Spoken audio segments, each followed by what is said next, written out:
this is Andrew, and welcome to another episode of Romance Room. We're here today at Casa Laguna, and you guessed it, Laguna Beach, California. And joining me here today is Francois, the owner of Casa Laguna. And Francois, if you could maybe tell us a little bit about what first got you into desiring to own a bed and breakfast, and then why did you pick Casa Laguna? After graduating from USC in production design, I'd always been attracted to Laguna Beach, and I decided to find a project that would basically marry my experience in business and my passion for design and for creation. So Laguna Beach was definitely the area I wanted to be in. And like many people, I always thought, well, the day I retire, I want to have a bed and breakfast. I was only 30 years old then. And I thought, well, maybe I'll do it backwards. I'll start by doing the bed and breakfast, which was actually a very wise move because I don't know how I would have done it in my 60s. I found this property was in quite sorry state, unfortunately, or fortunately for me, but needed a lot of work. The bones were there, the patina was there, but it was definitely on its last legs as far as it was recognized, but people really felt that it didn't get the love and care it needed. So I saw it from the moment I saw it, I saw what it could be. And I'm glad to say after 10 years that, you know, some things I'd never expected we made even more beautiful. I still have a few things on my list, but I think that what I saw the first night I was here is still there. Mm-hmm. Well, I can tell that you have a real eye for that. That's where you talked about your production background. We just absolutely love this. This is very much one of the special places for us in our life and the memories it created for us.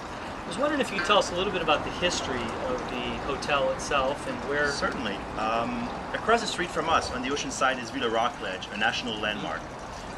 For those of your viewers who are familiar with the Mission Inn in Riverside, the owners of the Mission Inn and its architect, Frank Miller and Arthur Benton, in 1920 set to build a beautiful villa by the ocean for Mr. Miller's second wife.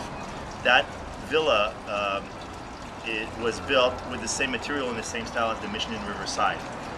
At the same time, the same year, the Mission House, the main house here. The main house here, which is very small compared to Villa Rockledge, was built with the same material. At that time, Costa was only a little dirt road. So all the research we've done really leads us to believe that this was probably a caretaker's house or maybe a member of the family who lived on the other side of the street. Okay.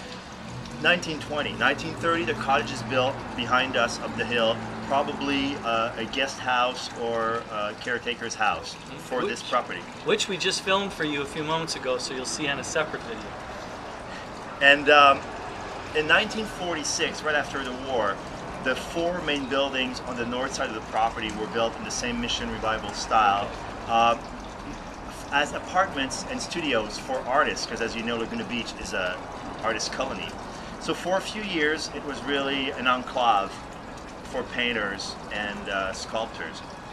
We're not really sure what happened, but we know that by the early 50s, this was turned into the Casa Laguna Motel and Apartments.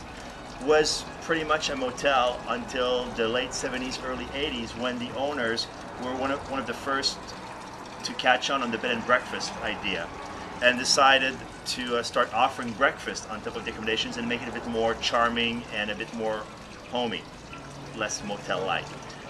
Fast forward to 2000, we bought the property and brought it to another level.